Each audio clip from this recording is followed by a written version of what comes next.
Than the world. Sadly, more like 30.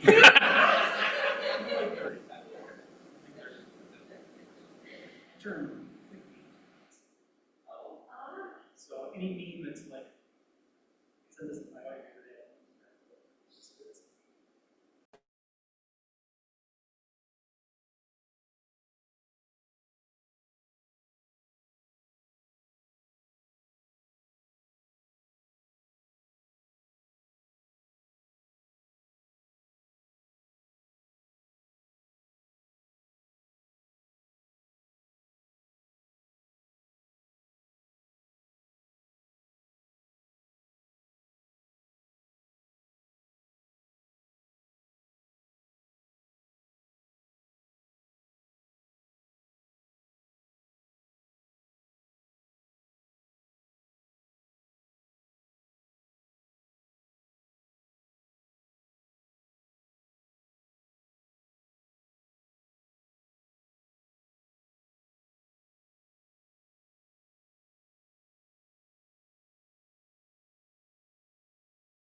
You want me to? Okay. Now starting the February 6th, 2025 meeting of the Mount Pleasant Planning Commission. I'll now take roll. Commissioner Devaney, Here. Commissioner Friedrich, Here. Commissioner Havels, Present. Commissioner Irwin, Here. Commissioner Kingsworthy, absent, Commissioner Leash, Here. Commissioner Ortman. Here. We have a quorum. The first item on our agenda is the election of officers. So I'm opening this slide here for y'all to see the rules and procedures, but nominations do not require a motion or second. Any member may nominate another or themselves for the offices of chair and vice chair secretary. The nomination can be made by a simple declaration. I nominate Commissioner X for the office of chair or vice chair subsequently. The election of a commissioner to an office must be done by an open vote, and staff recommends providing a show of hands in addition to a voice vote to ensure accurate tabulation. The nominees will be voted on the order in which they were nominated. So the first nominee to obtain a majority of votes is elected to that office. Nominations and voting for chair will occur first, followed by nominations and voting for vice chair, who's going to run that is going to be the elected chair. So now I'm opening nominations for the Planning Commission chair. I nominate Commissioner Ortman for chair. I'll second that. Do we have to do a you don't need a I second. don't need a second? Okay, just making sure. Pay attention. Commissioner Friedrich nominated Commissioner Ortman. Are there any other nominations? Are there any other nominations? Okay. So if there are no other nominations, nominations are now closed, and we move to a vote to elect Commissioner Ortman as the chair of the Planning Commission. If you vote yes, please raise your hand at this time. And now I'll take a roll call, so please say aye or nay. Commissioner Devaney, Aye. Commissioner Friedrich, Aye. Commissioner Havels, Aye. Commissioner Irwin, Aye. Commissioner Leash, Aye. Commissioner Ortman. Aye. The motion passes. Congratulations, Commissioner Ortman. You're elected as chair of the Planning Commission. I'll now turn over to you for the rest of the meeting. Thank you. I will now take nominations for vice chair. I nominate Commissioner Devaney for vice chair. Are there any other, or do we take a vote No, at this time then? Or nominations. any other nominations? Okay. Since there are no other nominations, nominations are now closed, and we move to a vote to elect Commissioner Devaney as vice chair of the Planning Commission. Okay, if you vote yes, please raise your hand at this time.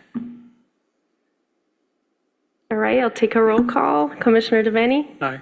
Commissioner Friedrich, Aye. Commissioner Havels, Aye. Commissioner Irwin, Aye. Commissioner Leash, Aye. Commissioner Ortman. Aye. Commissioner Kingsworthy, we're electing vice chair. Commissioner Friedrich nominated Commissioner Devaney. Aye or nay? Aye. Motion passes. Congratulations, Commissioner Devaney. You're elected as vice chair of the Planning Commission. Next item on our agenda is the approval of the agenda. Move to approve the agenda. Second. Does anyone like to make, approve?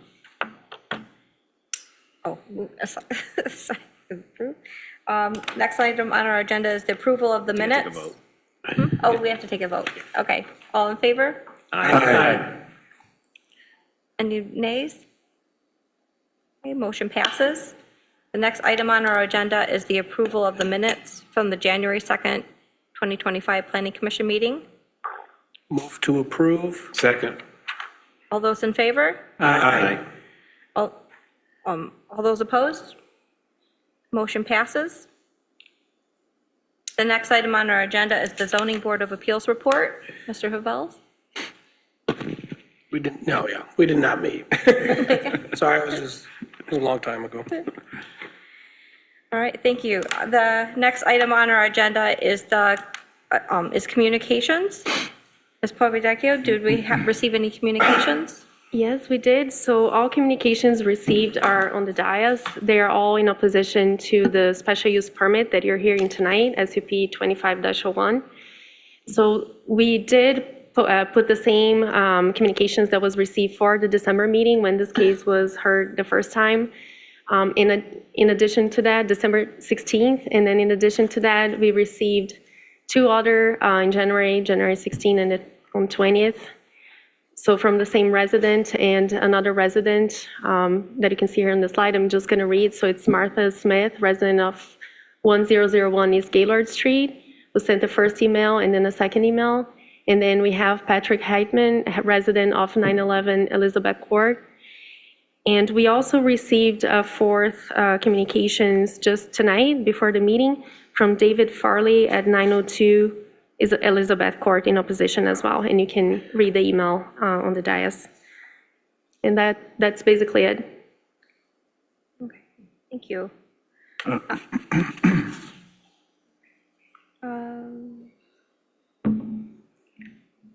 Thank you. The next item on our agenda is the public hearing for SUP 2501, a request for special use permit for short-term rental. Ms. Pavadakis, will you please introduce the item? All right, so we're bringing SUP 2501 for 900 Elizabeth Court. The applicant is K&K Land LLC, and you did hear this case at the December meeting, but you decided to postpone the meeting until you had further information about the case. So just to say what the new information is, so I shared this with you by email and also put in the packet for the public and the Planning Commission. But the two pieces of information the Planning Commission requested from staff at the December meeting was for a copy of the deed of the property. The property is weirdly shaped. It's basically a flag. So we wanted to know if and confirm if that sliver of property was actually part of the property or if there is any access easement that was recorded. So we did get that copy of the deed and then got our GIS specialist to make sure that the boundaries were correct. And indeed, it is a flag-shaped parcel, so there's no need for any access easements for that. They do have access to the end of the cul-de-sac at Elizabeth Court. The other piece of information was if the declaration of protective covenants that I mentioned in my previous meeting for Elizabeth Court that is dated in the 50s takes precedence over zoning should there ever be any conflicts between the two. And this is kind of a general question about protective covenants, but I did ask the city attorney to opine on this. And then you can see here a memo from the city attorney on it. Regarding the specific question that I had, which is if the protective covenant does or does not restrict short-term rentals in this area, the answer to that is that there's no way to know from the language that we have in the protective covenant, and it's not the city, under the city authority or the Planning Commission to try to interpret agreements that exist between neighbors. So in that case, there is nothing that we can conclude. We can only create assumptions. So the direction that the city attorney gave to all of you is to decide on approval or disapproval of this project on the basis solely of the zoning ordinance and to not take into consideration any assumptions of what the protective covenants try to say in the past and what they mean today. So because we did reopen the public hearing, I'm just going to show you the slides that I showed last time for the sake of information sharing with everybody. So here you see the property. On to the north, we have, or surrounding the property, we solely have single-family residences. The parcel does contain a single-family residence. The future land use map in the master plan asks for residential uses, and the zoning in this area and surrounding area is CD3, Suburban Character District. And here you can see very easily how it's the shape of the parcel, and then most of its boundaries are basically abutting other folks' rear lines.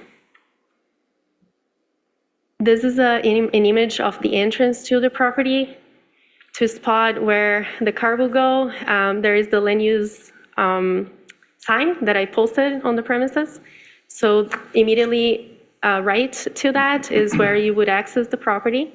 So this drive is part of the property and not the neighbors. And this is what it looks like today. So this is the end of the cul-de-sac. And then these are the current conditions viewed from the property looking northeast to the parking area. In this image, I wanted to take a look that there is an existing fence on this boundary, the boundary you're not seeing, and then there's one side that is open, and there are a lot of trees and landscaping that kind of helps buffering, but it's not fenced on the other side.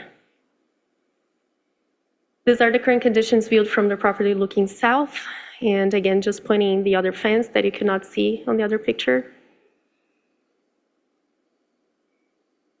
And this is what the house looks like. It's a very small footprint, and it's pretty much, it's very much set back from the property line, from adjacent properties. So when looking at the general standards and specific standards, my only flag to you or comment really is that because this is an existing non-conforming parcel, the zoning ordinance does provide discretion to the Planning Commission, who may determine if a short-term rental use is suitable or not for this location. So this is one of the few instances that there is really a more discretionary item for all of you to take a look at neighborhood character and make the determination, because the lot is not conforming with zoning.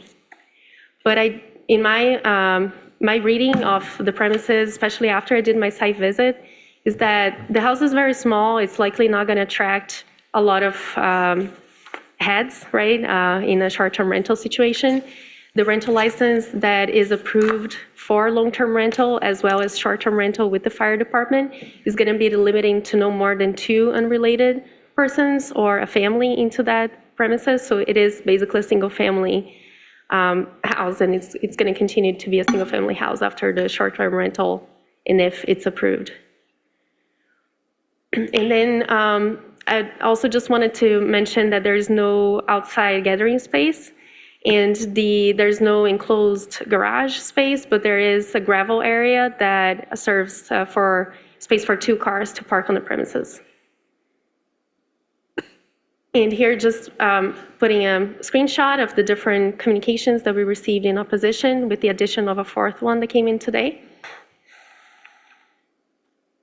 So the staff analysis that I provided back in December is that the applicant has provided answers to the criteria, and because the house is located in close proximity to CMU and the Mount Pleasant High School, they hope that they would be able to attract Airbnb clients who may come for the City for School related events.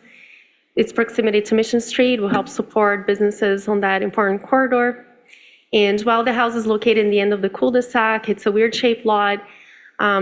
Staff still thought that it's very much set back from adjacent parcels and should not be creating any nuisances, especially because there's no outdoor gathering space. And one of the things that I mentioned in December that I'm going to mention again, the good thing about having a special use permit for short-term rentals is that allows us to basically enforce any regulations regarding noise, odor, or anything that could be a nuisance. So this is one way to, ensure that they are not going to be not in compliance with the special use permit requirements.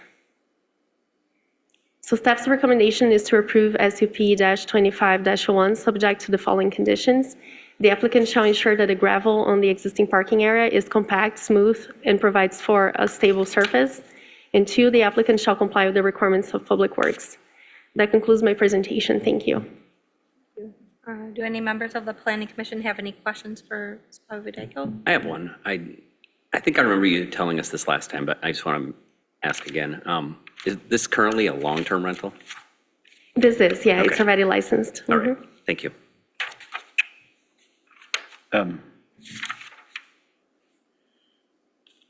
wondered if the Parks Review Board was able to look at this question? The Parks Review Board? So the Parks Review Board is referenced in the Foster. Oh, I see, yeah. Yeah, I apologize for the confusion of that. When I sent the question to the city attorney, I took the opportunity to also inquire about the protective covenants for Industrial Park South, so the I see. industrial park in south of Sorry. Mount Pleasant. So the way their covenant is written is different than this one. Okay. They do have procedures about site plan approvals and when we have to get their permission or not. Sorry. Thank No you. problem. Any further questions? Seeing none, if the applicant would like to speak, you're welcome to at this time. Oh, you come up here? And if you could introduce yourself with your name and your address for the record? Do we speak into this? Yes, please.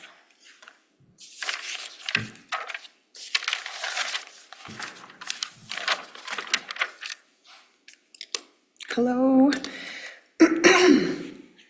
My name is Jessica Roth. I live at 905 Canal Street in Mount Pleasant. And I wanted to talk about the inability of massage therapists to work out of their home. Jessica, sorry, it's, you should come back at the public comment period. Now it's just for the applicant of The this applicant case. of this case. Oh, this is all we do right Ye- now? yes, yes. Okay, so none of this, the rest of the day? No, later on in the Later. agenda. Oh, okay, gotcha. That's okay. Sorry about that. Okay, so, if that- I don't see the applicant online. okay, thank you. Okay, now I'd like to open public comment for comments related to this case.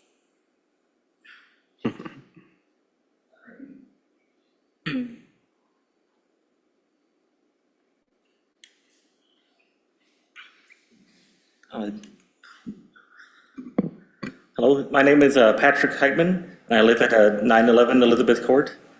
And I'm here in opposition of the changing to short-term rental, and mainly on the basis that I think that Mount Pleasant doesn't need more short-term rentals that are residential. We need more single-family, long-term housing. And, oh yeah, did I say my address? I'm at 911 Elizabeth Court, in case I forgot that. And were you saying that the state attorney said that if, for the covenant, that someone in the court is the person that, I guess, should sue them if it's approved by you? That this is not something the city is having to worry about, but this is something someone in the court lives there has to take care of? Sorry, we're not allowed to engage in the public comment, but you can say what you want to say, and then if the planning commission has a question, they can ask staff. Yeah, I forgot about that, okay. I think that was it. That's all I have to say. Thank you. Any comments online? Or any- I don't see anything on Zoom. Let me just check email, just one second.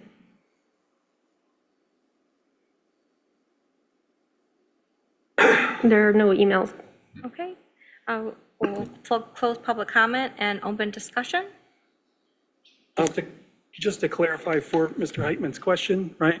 The city attorney's opinion is that interpretation of the covenant is a judicial matter that should be adjudicated between parties in the neighborhood cul-de-sac, not the city, correct? Yes. And I guess just to piggyback on that, we're not supposed to be giving a legal opinion on anything like that, nor do I think asking anyone here or even city staff if I should litigate, it's kind of out of pocket, to be honest. That's probably something you could ask an attorney about. I'll move to approve SUP 2501, subject to the following conditions. 1, the applicant shall ensure that the gravel on the existing parking area is compact, smooth, and provides a stable surface. And 2, the applicant shall comply with the requirements of Public Works. Second. All those in favor? Aye. All opposed? Nay. Motion passes. Will you say nay? Did not. Oh, you did, okay. The next item on our agenda is public comment.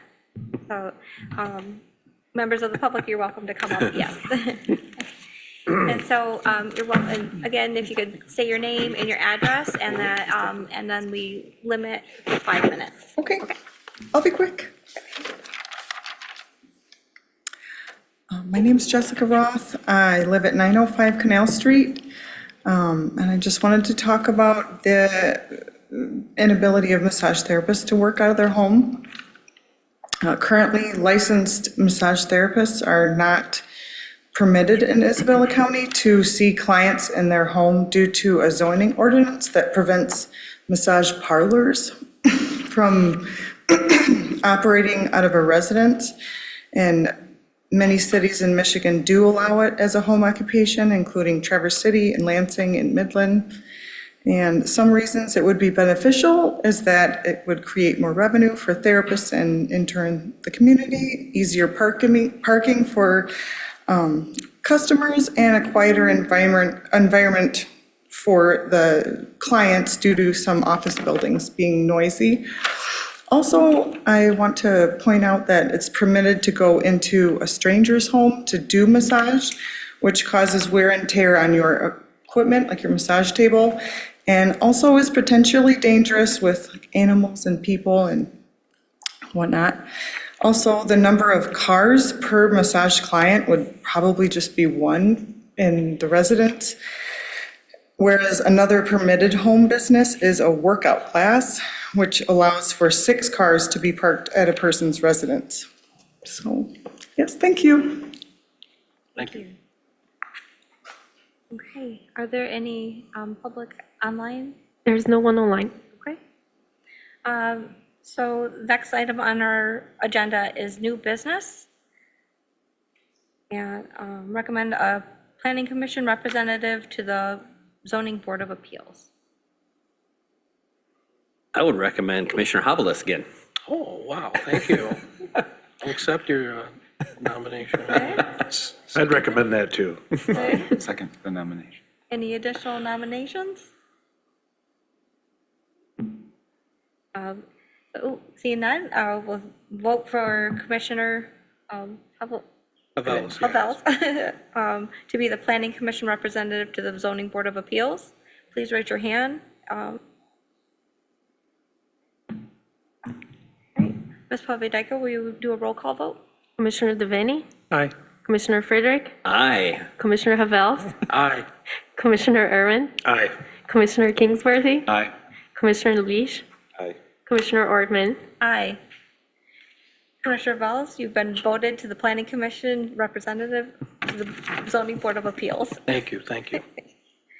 All right, the next item under our new business is the request for a one-year extension for SUP 2316 and SPR 2322 at 914 East Pickard Street. Ms. Pavidika?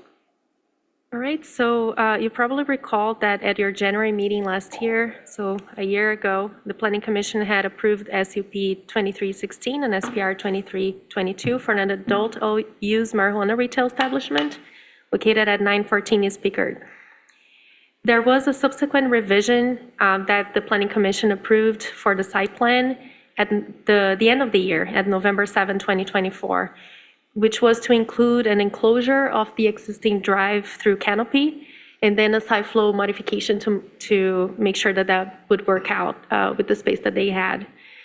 After deliberation, the applicant had reached out to staff saying that they would like to actually proceed with the original approval, in which case, if the Planning Commission approves the one-year extension of the original approval tonight, the subsequent amendment will become void and null.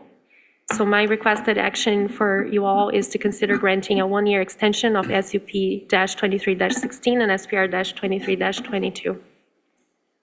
Thank you. Do any of the members of the planning commission have any questions for Ms. Pavidika? Did they tell you why they need the one-year extension? So they are finally ready to put a permit to start seeking for building permits. They hadn't started yet, so they do need to get an extension in order to proceed. So yeah, I think they were just thinking, if they would go or not with the expansion, and decided not to move forward with the canopy expansion as well. Did they tell you why they weren't doing that? Out of curiosity? No, the applicant is here though, in case you want to, they are at Zoom. Okay. Any more questions for Ms. Porvadeko? Okay.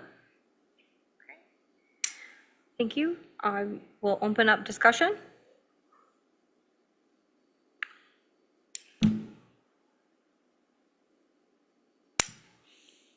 I'll move to grant a one-year extension to SUP 2316 and SPR 2322. Second. All those in favor? Aye. All opposed? Motion passes. The next item under the new business is the presentation of progressive companies about the Mission Street Improvement Plan. For technical report, Ms. Parvadiko? All right, so Jason has an incredible presentation to provide to you all, but he has been the point person, the project manager for Mission Street, the Mission Street Improvement Plan, since we decided to engage with a consulting firm to create that plan. So as you may know, we created a steering committee last year that have been working on the Mission Street Improvement Plan, which ultimately will be incorporated as a master plan update. They'll come forward for you for an official vote as a master plan update. Today is an informational presentation from Jason, so you can get all the information that you need about the Mission Street Corridor Improvement Plan, and then ask any questions that you have. So with that, I'll just let Jason start his presentation. Thank you, Manuela. Can you all hear me okay? Yes. Yes. Oh, good. I'm going to really quickly just share my screen here and be sure that that works. Give me just a second. It says I have to send you a request to share my screen, Manuela. Okay, so let me check that for you. Just give me 1 second. Oh, I can do it now. Never mind. We're all set. All right, thank you. That was quick.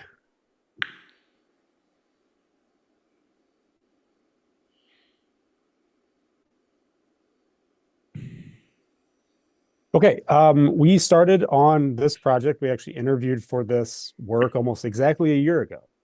So we've been through a series of engagement sessions, working really closely with our steering committee. Several of you as planning commissioners are represented on that steering committee over the last 10 months or so to examine opportunities to enhance Mission Street, which was a primary goal or a key objective of the previous master plan adopted in 2020. So as Manuela mentioned, we'll walk through just a quick overview of that plan, which I believe was included in your packet for tonight. Your packet includes the detailed technical report that's 40-some pages, and then a summary report that's much shorter, that's intended to sort of give the key highlights of the plan and before the general public. We'll then end just with a quick overview of our approach, then incorporating this information into the master plan update that's planned for later this year. So first, just want to circle back with sort of why this effort from the beginning. As many of you know, the idea that there needs to be work done on Mission Street is not new. MDOT proposed a large boulevard treatment back in 2008 that required some pretty large extensions of the roadway into existing private property. That ultimately was not something that the city felt like it wanted to move forward with. In follow-up to that, there was an access management study done in 2009, looking at simpler ways to improve traffic flow on Mission. In 2012, there was the non-motorized plan done for the greater Mount Pleasant area that recommended moving non-motorized trips off of Mission Street to parallel roadways. And then your most recent master plan adoption, which includes includes a lot of attention on Mission Street, as well as recommendations for sort of how to retrofit the corridor. One of the things in going through this process that we've heard really strongly from staff as well as steering committee members was an emphasis on feasibility. So in the past, when plans have been done for Mission Street, oftentimes there's been a disconnect between the plan and reality. And so we wanted to be sure that through this work, any of the recommended improvements that we're exploring are things that can be done in the existing right-of-way and actually fit. So as an example, this is the 4-lane avenue designation in your zoning ordinance currently that applies to streets like Mission Street. And as you can see, the amount of right-of-way required here is way more than what you have on the northern portion of Mission Street, where you have less than 100 feet of right-of-way to work with. So when we started back in April, of last year, we started out with a community survey that we got really spectacular response on, in large part thanks to city staff really pushing and sharing it across the community. So in almost 1,500 survey responses, what we heard was essentially everybody that uses Mission Street uses a car today. About 20 of those people, 20% of people also walk, and 12% use a bike or scooter. Of those folks that said they would like to, and then when we asked people what they would like to do, or if they would like to have other options, 61% of people said they prefer only to use their car, but 21 and 22% of people said they'd like to do something else. And so there's a big gap between the 98% of people that use a car today and the 61% of people that would like to only use their car. And so we see there's interest for being able to have other options. 50% of people, 49%, were unsatisfied with the current state of Mission Street, compared to just 30% of people that feel good about it. And then in terms of improvements that folks said they wanted to see most were things like lighting and better crosswalks. Improvements folks wanted to see least were new roundabouts or art and placemaking. We asked folks to pick one word to describe what Mission Street's like today, and this word cloud illustrates that, the most common word by far being busy. Also words like chaotic, crowded, I think fast. So knowing that, Mission Street today is a busy street, that is a place that we've heard that if folks have options, they avoid it. When we asked people what their vision for Mission Street was in the future, again, safety came out above everything else, right? So being sure that the corridor becomes more safe, more welcoming, functional, efficient, smooth, walkable, and attractive. So we started out our steering committee work with a walking audit. We walked, of the 3-mile corridor, we walked 2 miles of it with our steering committee, and filled out a walking audit report provided by AARP, and then did a strengths and weakness assessment to sort of look at the corridor and think about things beyond just the survey, but really, sort of touching and feeling it, places where it worked well and places where it was a struggle. And as part of that work, one of the things we wanted to point out is just sort of change over time. And in thinking about how that works for the city of Mount Pleasant, this graph shows change in population in Mount Pleasant since the early 2000s. And so you can see for a long time, up until about 2017, population in Mount Pleasant was pretty steady. It stayed at about 2%. And then just before 2020, there was a big decline in population, primarily driven by changes in enrollment at Central Michigan University. And so population in Mount Pleasant today is about 5,000 people less, 4,500 less than it was in the early 2000s. But traffic volumes on Mission Street have been on a really different trajectory. So over that period of time where population was pretty steady, even growing a little bit in Mount Pleasant, traffic volumes were dropping really significantly on Mission Street. So they dropped 33% between the early 2000s and 2015, while population was basically steady, and then have continued to sort of oscillate a little bit back and forth, ultimately declining. So traffic volumes total are down 40%. From the early 2000s. So again, population down 18%, but traffic volumes down 40%. And a lot of that is because Mission Street isn't a great road to drive on, and so people are looking at other options or alternatives. These maps, the one on the right-hand side shows the total number of crashes over the last 5 years. So you can see there are almost 1,000 crashes on Mission Street over that time, and 13 crashes with vulnerable road users, which essentially means anybody outside of a vehicle, and 1 fatal accident over that time period as well. And so just to put that in context for you all, because certainly challenges on roads like Mission Street in terms of safety is not something that's unique to Mount Pleasant. So as many of you have probably heard, generally speaking, traffic fatalities and danger on our roadways has been increasing over time. We've had a 30% increase in car crashes since 2011. And over that period of time, pedestrian fatalities have gone up at an even greater rate, increasing almost 70%. What's interesting about that when we dig into it from a traffic engineering and planning perspective is that increase in fatal crashes really isn't happening on our highways. Highways are getting a little more dangerous, but not much. The biggest increase in crashes and danger is in our arterial roads. So those roads where we're providing access, just like Mission Street, but we're also trying to get people through. So when we're trying to get people through a place and to a place at the same time, it creates opportunities for conflict between vehicles and pedestrians. and with more distracted driving or whatever the driver is for increasing danger on roadways, those places see the worst of it. And so, not to make light of this issue, right, but roads like Mission Street are sort of stuck in the middle. They're the futon of roads. They're a lousy couch and a lousy bed at the same time. And so as we think about alternatives for Mission Street or ways to improve it, we're trying to balance that need to get through Mission Street, but also to get to places and reducing those points of conflict between vehicles and other users of the roadway. So generally speaking, we're mixing speed and mixing access at the same time. That creates injuries and fatalities. So as a result of that review and all that work in the surveys, the walking audit, and looking at sort of national trends, there were 6 themes that came out of that background work. The first is that we want to increase activity on Mission Street. So we want to reverse that trend of declining traffic volumes and see that stabilize and start to go back up. We want to be sure we're improving connections. So not that people can just get north and south on Mission Street, but also can get across it. You have lots of really important community destinations. There are hospitals, schools, parks, where folks have to get across Mission Street. So we want to be sure we're providing for that well.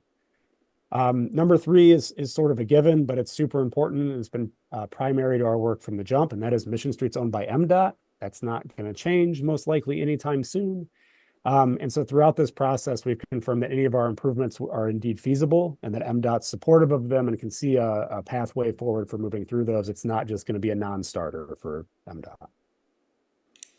The next is balancing aspirations with constraints. Like we talked about, being sure that any improvements are feasible so these things can happen. Even though we might want something that's great, we have to work within our existing constraints. And then taking advantage of redevelopment opportunities through a phased approach. So all of this isn't going to happen at once. And so looking at ways to encourage redevelopment to happen incrementally over time, which makes property redevelopment easier. It also gives business owners and property owners more choices versus having to do large scale redevelopment all at once. So that's kind of the background on why and why we landed on these improvements. So then we want to talk about how. So a key part of this work is how we actually get this work done. And so this chart is kind of been a guiding principle for us throughout the project. And that is understanding that if fundamentally through lots of Mission Street, there just isn't enough space to really create the perfect safe road that we'd love to. So we have to work within those constraints with the understanding that we have to balance this issue of safety and access, but really understanding that safety has to be paramount.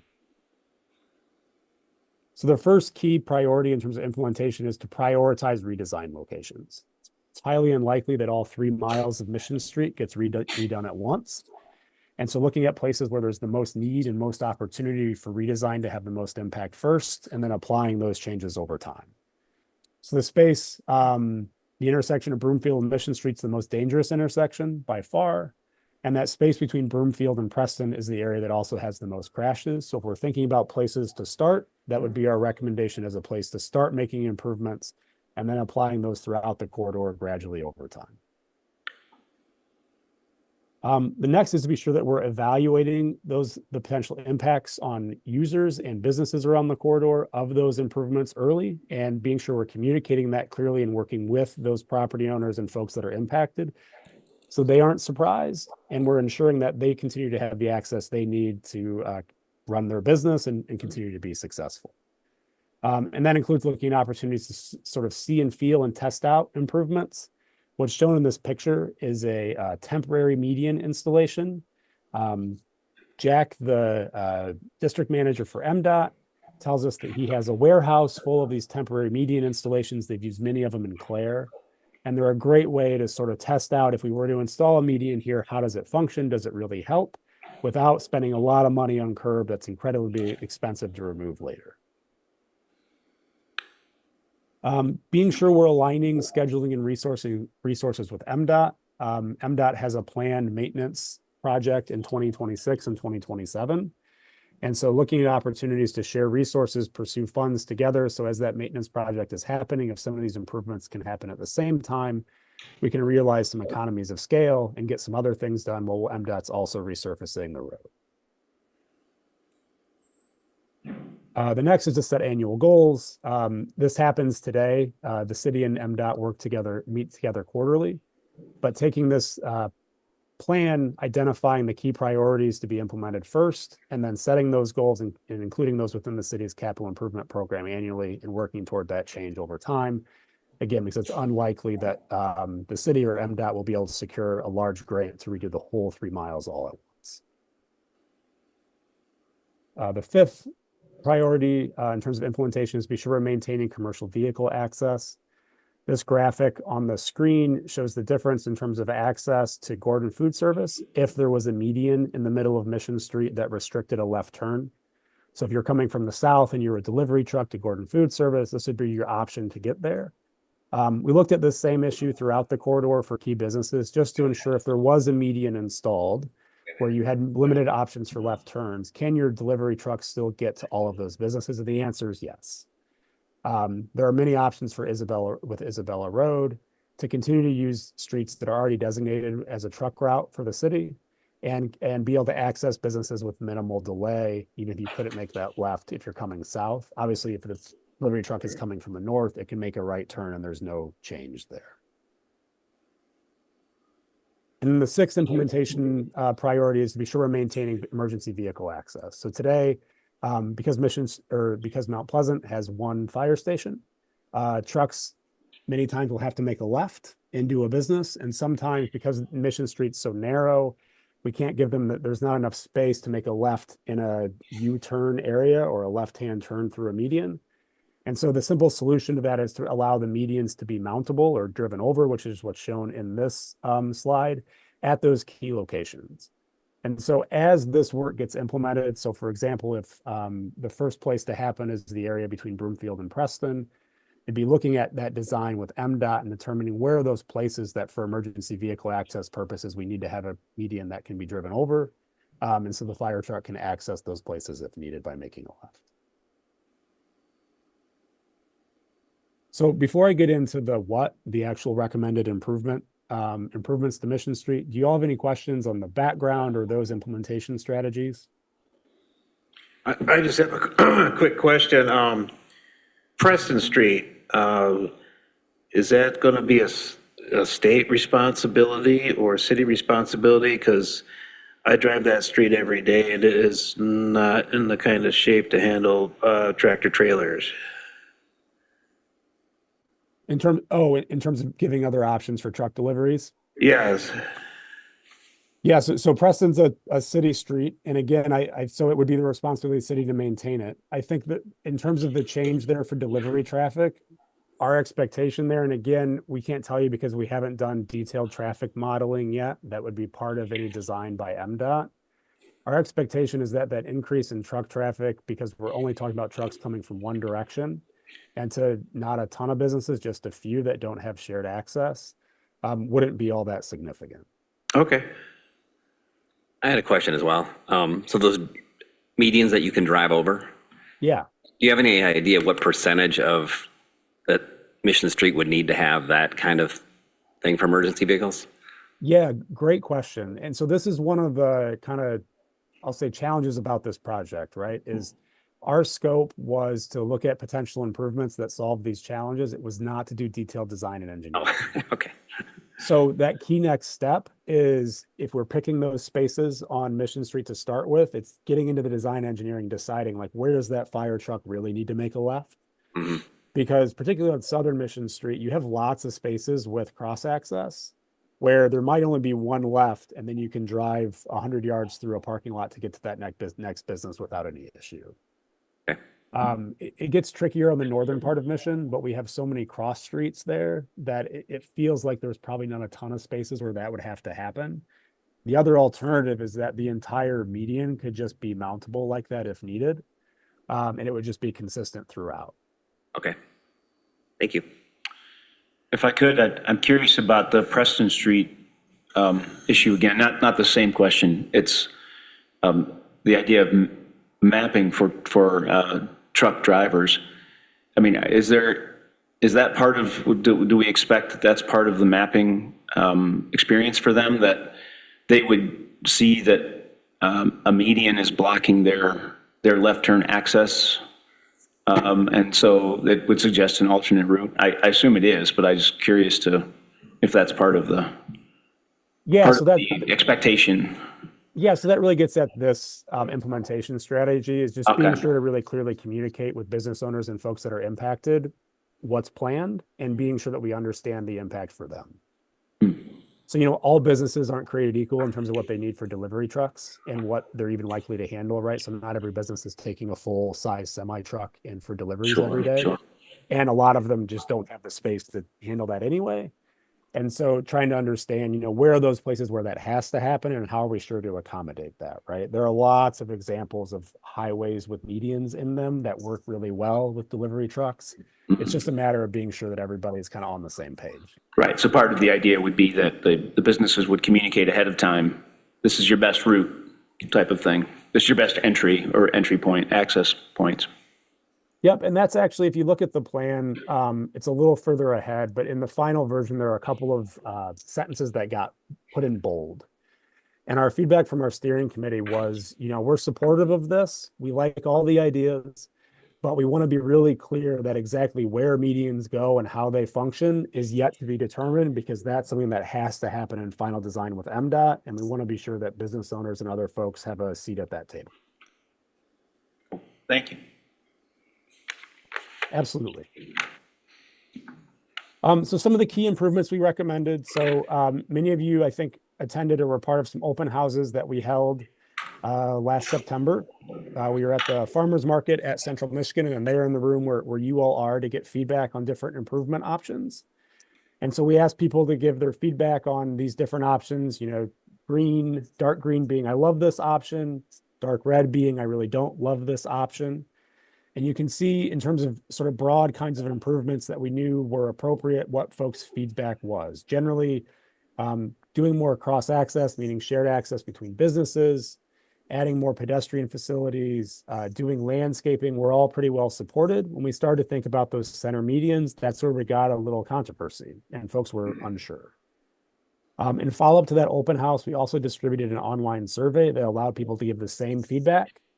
And you can see that the same trend was repeated in that survey. So we asked people, their positive versus negative responses to center medians. We were mixed, a little more positive, 7% more positive than negative, but close.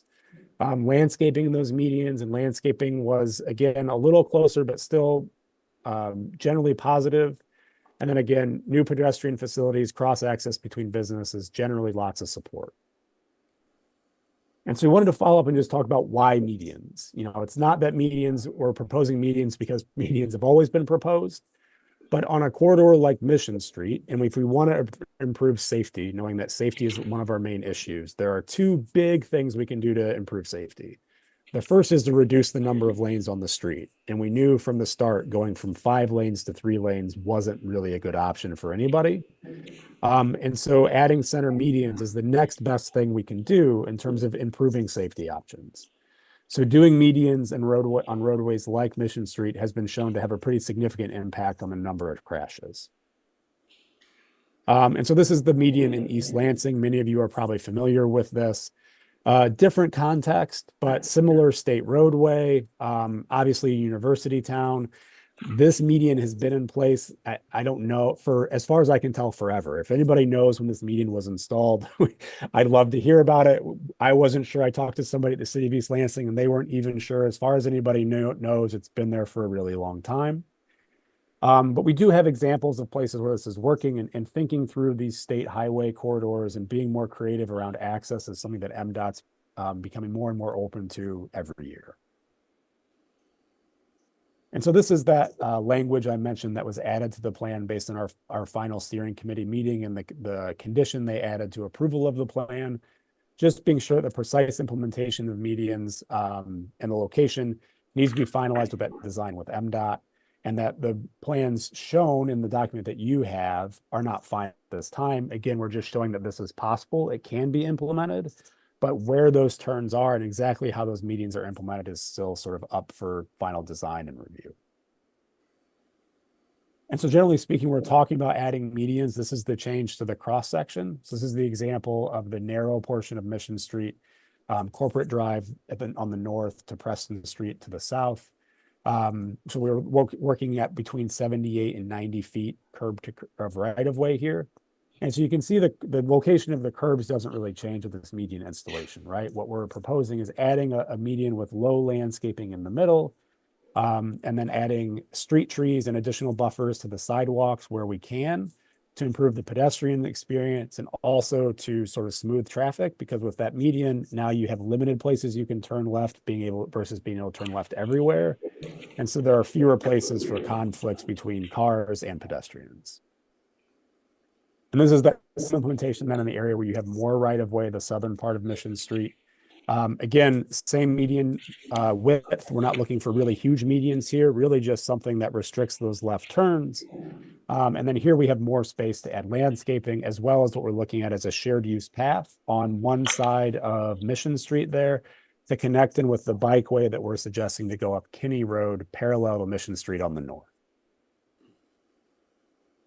So in the summary sheet that you have, there's 2 pages that go together that show if we implemented all these improvements at once in one section of the corridor, what does that look like? And you can get a sense of sort of how that would function there and what those different improvements look like over about a 1 mile stretch of Mission Street here. And this runs from Broomfield to High, which is again, that section of the corridor where we have some of the most dangerous intersections. And we've got a mix of sort of your big box retail to the south and some of your sort of smaller neighborhood commercial retail to the north. A key aspect of this plan too, like we mentioned, was providing those connections. So you can see this map here shows your existing signed bicycle routes and then proposed neighborhood greenways and proposed shared use paths to provide bicycle connections. So one of the things we're recommending here is just promoting Kinney and then a little bit of East Campus Avenue as that north-south route for bikes. So they can get off of Mission Street directly, but still be able to access north-south along the corridor, and then providing better connections across Mission Street at some of those key intersections that are shown here. Again, exact implementation of where those crossings are may shift a little bit depending on what comes from MDOT. But looking at good intersections where we could provide better cross access or pedestrian access along with bike access to get east to west across Mission Street to important destinations. There are also some really important policy recommendations in the plan. I know as planning commissioners, this is near and dear to your heart. And this will be some of the things that are included in the master plan update as well. So looking at adopting new future land use and zoning designations for Mission Street is one of the key recommendations. So as you all know, Southern Mission Street, a large portion of Southern Mission Street has the same future land use designation as downtown, as long as the same zoning designation. That creates lots of challenges because Mission Street and downtown are quite different. So we're recommending creating a new future land use classification just for that southern portion of Mission Street that we're terming regional commercial mixed use that provides for more of those sort of traditional commercial options, but still gives the opportunity to implement your plan and supporting more sort of mixed use, high quality development, but doesn't restrict and create a lot of the challenges you all have had with supporting some of the businesses or potential businesses to come into the city along that portion of the corridor. Also looking at revising some zoning requirements to support redevelopment opportunities so that that new commercial zoning district would then go along with that new future land use designation, and then making some changes to the CD4 district as well. Some of the simple zoning requirements that you all may be familiar with. One of the simplest ones is now there's a requirement that there's only one principal building per lot. That really restricts opportunities for redevelopment because you have to redevelop a whole lot or a whole parcel at once with one building. So allowing for multiple principal buildings per lot allows for more incremental development, particularly as you're looking at redevelopment of large parcels potentially along Mission Street. Also doing things to support phased redevelopment on key redevelopment sites. The illustration here is the vacant lots currently located on Mission Street, just sort of across from the grocery store there. And thinking about opportunities for what phased redevelopment of that space may look like. Again, just thinking about revising current zoning context, provide more opportunity for that phased redevelopment.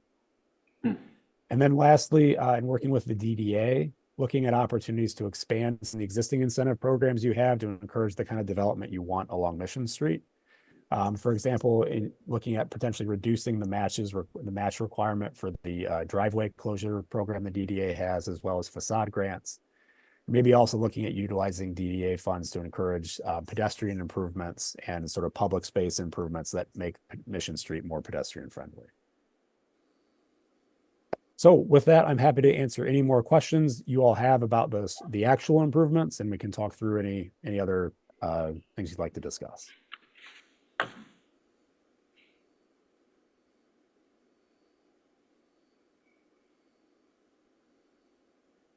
Thank you for your presentation. And any questions?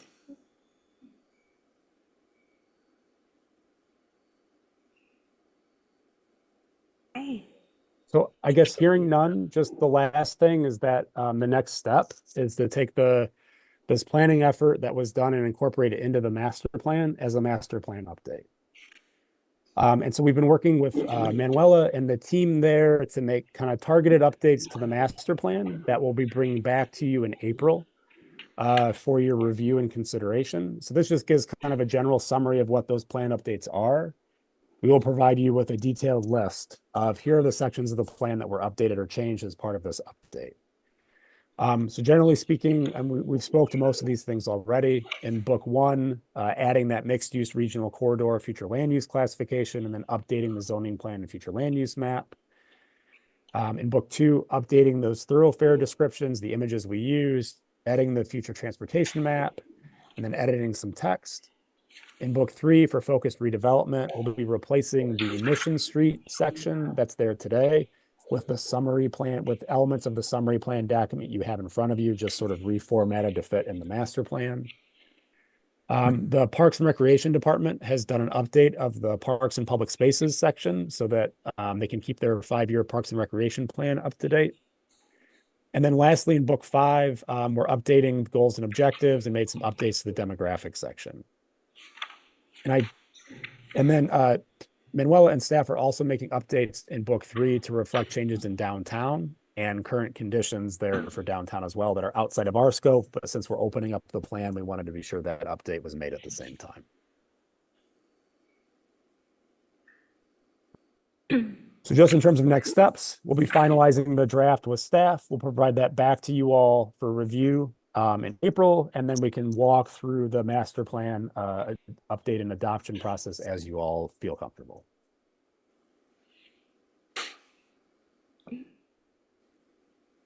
Any questions? Okay, thank you. Thank you very much.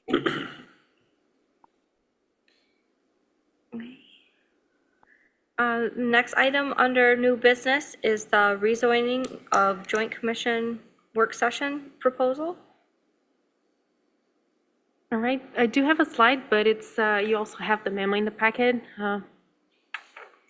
So the proposed joint work session is for us, the Planning Commission, or for you, the Planning Commission, to meet with the City Commission at the March 10 regular meeting to discuss alternatives to the PRD rezoning.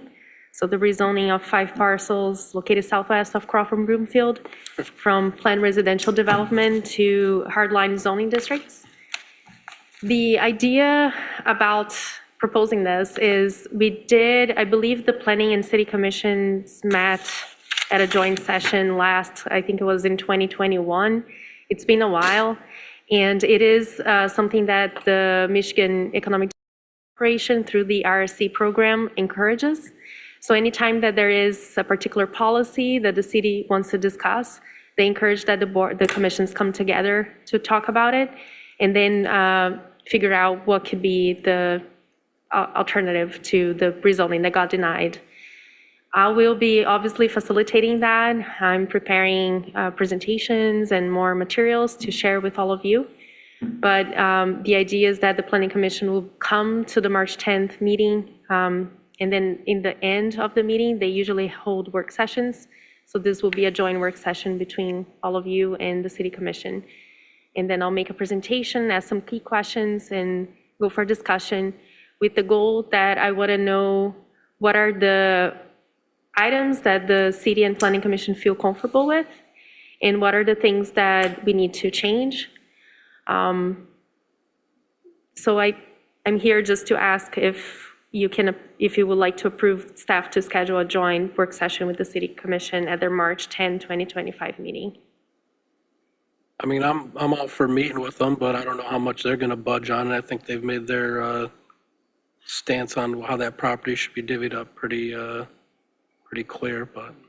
Unanimous, they didn't make anything clear. Can I ask a question about that? Is it possible, do we have a zoning classification? Because it seems the city wants that to be rezoned for housing, but not for churches or schools. Do we have a zoning classification that permits houses but excludes schools and churches? Yes, we do. Actually, in Mount Pleasant, there are two separate zones, which is not common at all, and I tried to relay that to the city commission. It's amazing that you asked that question because, as you all know, usually zoning allows, where we allow residential, we allow civic uses, but here in Mount Pleasant, we have two distinct districts. So civic uses are only allowed in civic zones. And every single civic zone parcel that we have already zoned for civic uses in the city of Mount Pleasant already have a civic purpose. The only difference, the only caveat is the public parking lots in downtown, they're zoned civic zone. So there are two different ones, so that's why the original proposal for the rezoning was to map civic zone on the school parcel. If the city commission is not interested at all in proceeding with a civic zone designation, the alternative would be to map CD3, so for residential uses only, and not allow any school development. Alternatively, what I've been thinking about is to maybe try to reduce the area of the private school site and therefore the boundaries of the civic zone, and see if perhaps the planning and city commissions would be comfortable with something like that. Okay. I mean, I guess we can meet with the city commission, but I mean, we made a good proposal for them. We worked on it really hard and they want us to plow the same field twice. If they want to do something with it, why don't they just do something with it? So it still has to be initiated through us. So we're still the planning department and the planning commission is still the entities responsible for proceeding with rezonings. So we're going to have to hold hearings on rezoning this parcel to keep out schools and churches. Okay. So, Well, I think it would be helpful to hear from the city commission about what their specific issues were, and we could work within that boundary, as long as it's all the Right. same commissioners that are available. It's because we can't actually do anything there until next year, is that correct? so depending on the amount of information that I find, so if there is new information, I can actually bring it up. Okay. One thing that I did not have before that I will be able to share at the meeting with all of you is an actual plan for the school. So beforehand, I didn't have any draft site plans or anything like that.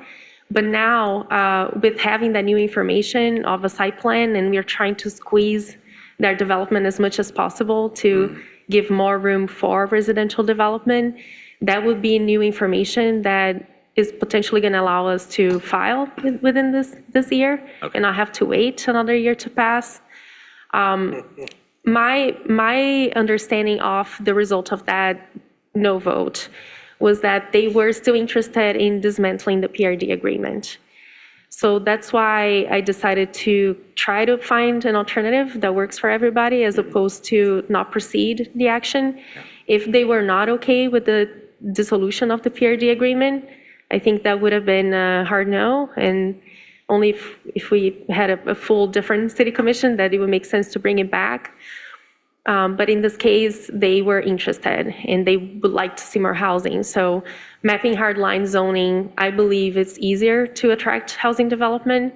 Yeah. And that's why I wanted to have this conversation.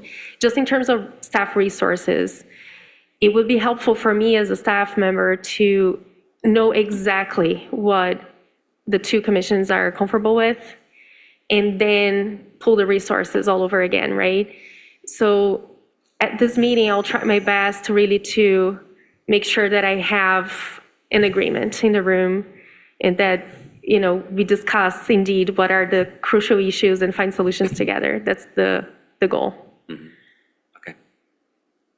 And would you have to get all the current landowners again to sign another thing that they're willing? Yes. Okay. So it's not because, let's say, in the end of this meeting, we have an agreement and we have exactly a proposal that everybody agrees with. I can't promise that the property owners are going to be okay with whatever proposal that is, Yeah, but it is part of our process. yeah. Yeah. Well, something needs to be done with that property because it's just sitting there doing nothing right now, so. Has the city commission filled their vacancy yet? I haven't, I don't think so. I didn't know when they were doing that, so. You know, they had the one commissioner who resigned, the mayor. Yeah. I thought he just resigned Chapman, the he resigned. chairmanship. Or, The mayor? The guy, he was elected mayor, and then a Right. week later he resigned or something like that. he resigned the entire commission. Yeah. Yeah. Oh. As a commissioner. And he was a yes vote, so I'm just was curious if they filled the spot and how that would change things. We're trying to swing a vote, is that what we're trying to do? Just curious. No, I mean, I'm down to play ball. I mean, I really am. Like, I agree with Commissioner Irwin, you know, like, we've probably paved it twice, but I mean, you know, I think it, you know, we did put a lot of work into that, and I think getting into the room and kind of pinning down the people who nixed that, and I might have jumped the gun and so they unanimously did it, they didn't, but. Maybe you don't really answer to this question, but when was the last time anybody asked for any sort of variance or permission to build a house anywhere on that area?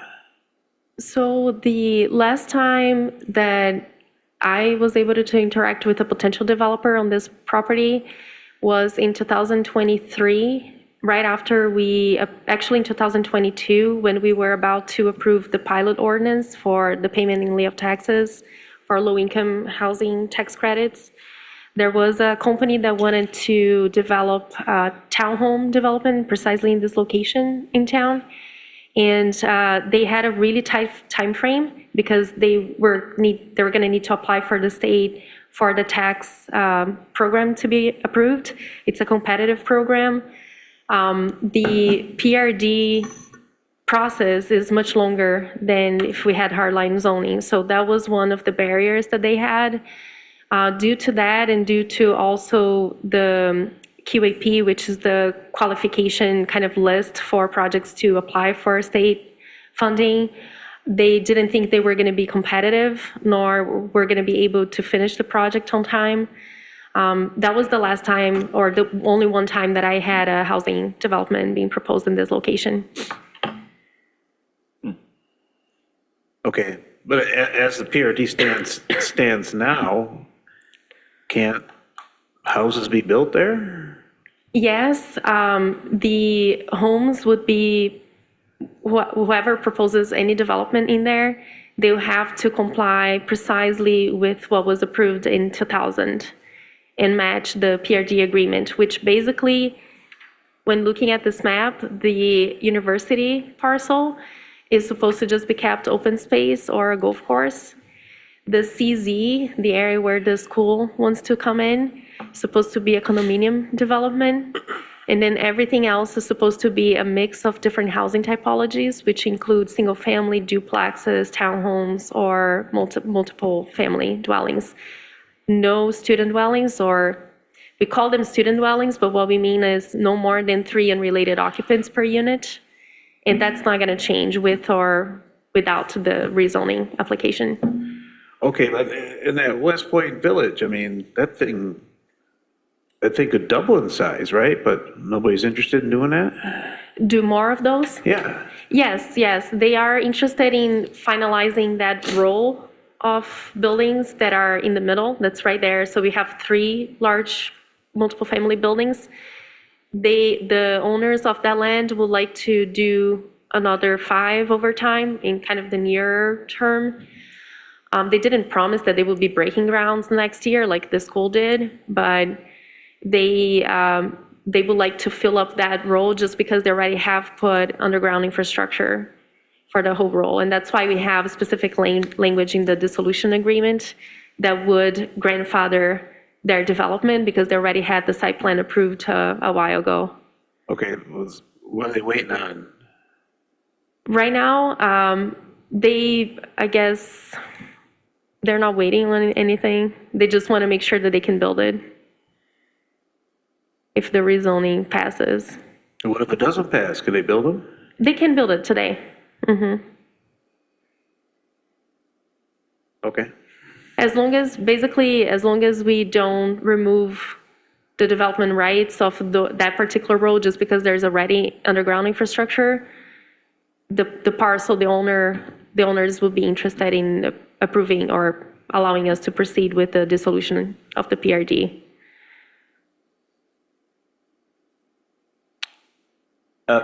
Not to dispute what's there in terms of the main reason for denial, but I seem to recall just as important as that was that the school would cause traffic issues and that the school would take students away from Mount Pleasant Public Schools. So the point being that they're probably not going to want anything at all in terms of a civic zone.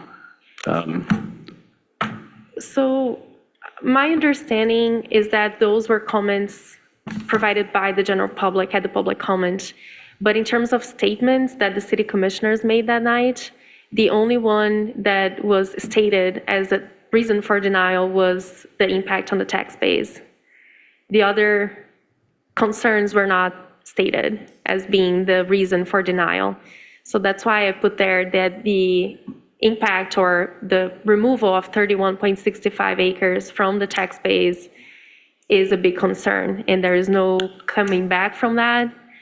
So that's why, in terms of alternatives, the only two that I can think of is to try to reduce that footprint, make a way to arrange the boundaries and the potential for development there in a way that could increase the tax base if it gets developed, or not allow the CZ or not have any CZ mapped in the area. Those are the only two alternatives that I could think of. Did the commissioners understand that the empty field doesn't pay much in taxes as it currently stands? Yes. I answered that question so many times. I hope that they understand that we are not capturing much with agriculture. And when the rezoning passes, it's not that you can't continue to have just agriculture and continue to pay that taxes. But yeah, in terms of the school parcel, we're talking about $1,000 a year that we're not going to be capturing with if the school becomes the owner of that land and it continues to be agriculture. Yeah, they knew that and they voted against it anyways. Because they believe that magically we could have that filled with residential development, I guess. Even though. We would try our best, obviously, but it's, planning okay. takes time, as you all know. We are Well, here. I mean, if people wanted to build houses there, it would have happened already, but it hasn't. Nobody's built a house there in what, 10 years? It's been, since 2000, so almost 30 years that we've had this agreement in place. Yeah. It Oh, it okay. inhibits development there, it doesn't help it.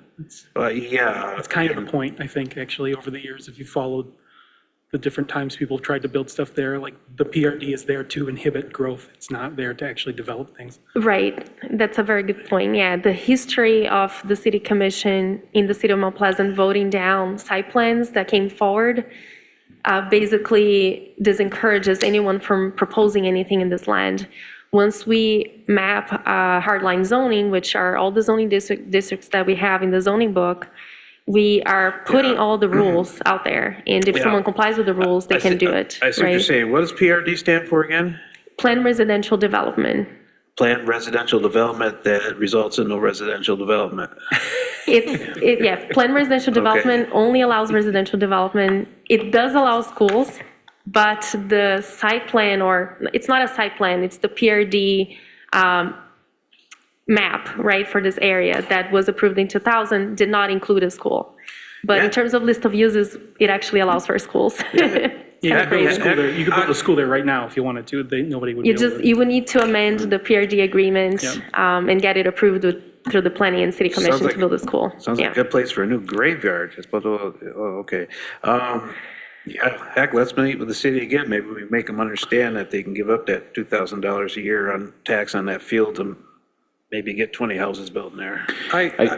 Oh, I would say, I honestly think, I think the tax was just a cop-out. I just think they didn't want a Christian public school or private school there. I mean, I'm just gonna say it. But, I mean, we could try. I mean, I'm down for trying.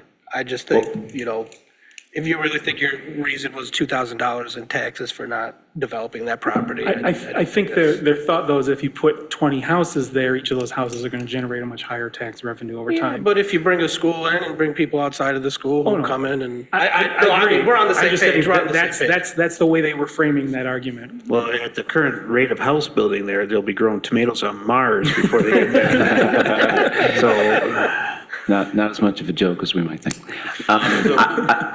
Can I just say quickly, I do support this because it keeps the momentum going. I want to mention again, which normally would feel like a useless question, but under the circumstances, not so much. That SDU, is there any chance, do we have any potential of acquiring that property or somehow that property changing out of CMU's hands and therefore increasing the amount of developable land? That's a good question. I actually spoke with the facilities manager today just to Jonathan. understand how they use the land. And you may know that they use the land for ROTC training. They don't have any structures on the ground there, but they use it for training. So I'm not sure if they would have any alternative to that. We just cleared some houses out of the, They have plenty of Yeah. other A field, places. They just okay. tore down a whole bunch of apartment buildings recently, so like, anyway, That's that's an interesting question. I can look more into it. I know it's probably far down the list, but who knows if that could maybe make a difference. well, heck, let's meet with the city. Maybe we can get somewhere this time. Yeah, it's pretty I'm going to throw a curveball out there just because I feel like I heard enough about this last fall. I agree with what you said about tax base and everything else, but basically, we've had some of these work sessions with the city commission over the years, and when I think about what some of the topics that we cover in planning commission, you know, it's relatively narrow as far as big picture planning. It's certain things, some, you know, here's the planning and zoning enabling acts from the state of Michigan saying these things. I feel it would be useful is some big picture brainstorming with planning commission, city commission, when, for example, we all get that Michigan Planner magazine every month. What percentage of those topics that planners do are we actually covering? We're covering certain permits that would go through an array of those topics, not nearly as many things. You know, planning for people of different ages, planning for tourism, placemaking, walkability, planning when it comes to like water management, stormwater runoff. I get that there's a variety of other boards and city stuff, but it seems to me that if, you know, it might be a better use of time than just like dealing with this some more, and is to just have some opportunity for some big picture thing or other ways that, from a planning perspective, is there synergistic brainstorming with people on city commission for many of these issues that planners really have to deal with, and these are things that we can provide good input on just based on the knowledge of the 7 of us and soon to be 9 of us. I know it's nothing that you're looking for feedback on, but that's just, I think it would be. so what you're saying is we should have 2 work sessions. Yeah, that's kind of what I'm hearing. Sure. No, I'd rather just have like the latter one, some least big two. picture thinking, and maybe it doesn't lead anything else. It means like, hey, we've noticed this based on thinking about, you know, mobility planning, some of these, you know, buzzwords, we think about, and just see what could be, maybe there's something good that could come out of it that is not currently an agenda. And besides, I think sometimes it's easy at a municipality this size for people to focus like a laser beam on a couple of issues that must be a big deal, but basically there's and many other dimensions to like making sure a city runs well. And I think there's things that planners can say to that and brainstorm synergistically.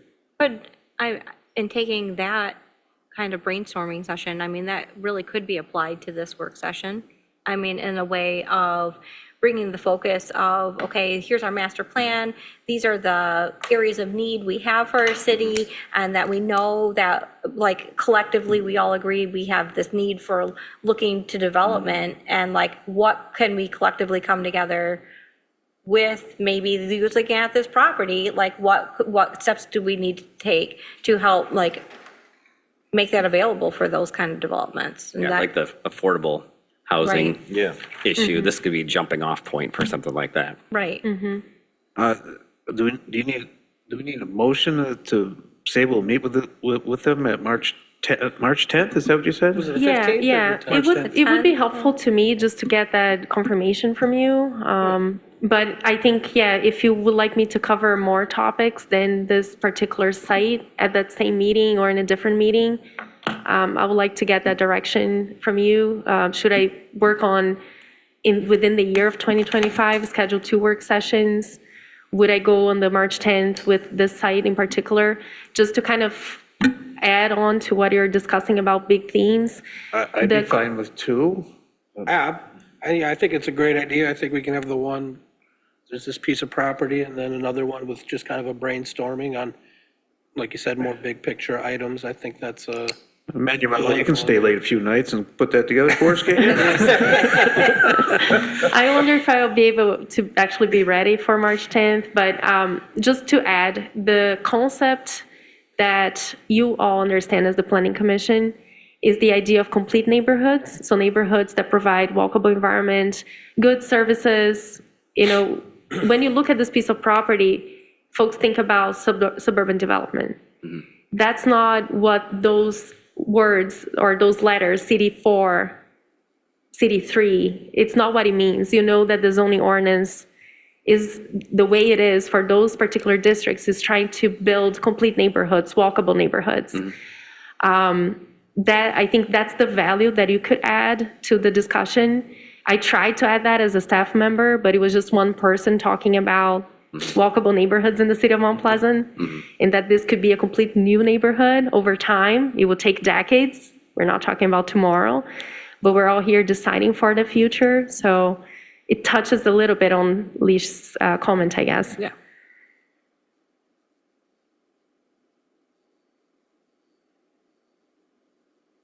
So, So I'll make a motion to request a joint work session with the city commission at their March 10th meeting. Second. right, all those in favor? All opposed? Motion passes. All right, thank you so much. Next item under new business is the Community Improvement Awards nominees. Ms. Falvi-Dyko. All right, so I will be putting forward the 4 nominees for each one of the Community Improvement Awards categories. So this year, we're going to again have a residential and a commercial category. Unfortunately, no mixed use that got approved in the last year or got built.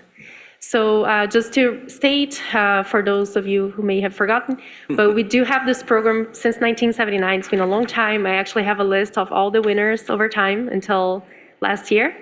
And the Planning Commission is the body that votes on the winners. The winners get a frame and a professional picture taken of their buildings. And so just to go to the next slide and show you, so those are the residential nominees. You may have seen some of these projects. In the case of the residential, the only one you saw is the duplex reconstruction of an existing duplex that caught on fire and got designed. The Planning Commission approved it, and they have completed the project. And the other one, the other category is the commercial category. And you're going to see some of those that I provided. Either I came here with the Pincana marijuana establishment or the Broadway dentistry office as well in downtown, but also I got some administrative approvals, which you can see on the left side, so Garden Foods and Isabella Bank. Yeah, so I will be looking for all of your votes. Please vote by February 13th so I can prepare and contract with the photographer and then prepare the announcement at the city commission meeting. And that's it. If you have any questions, let me know. Manuel, since it's been going on since 1979, is there any property that's won it twice? Good question. Maybe. I could take a look. Just out of curiosity. Yeah, I can just take a look at the addresses. And the second one burned down and fell over. Pattern of arson. All right. Suspicious. Huge At this time, if there's no further business, I'd entertain a motion to adjourn. I'm going to move to adjourn. Second. All right. All those in favor? Aye. Opposed? Okay, motion.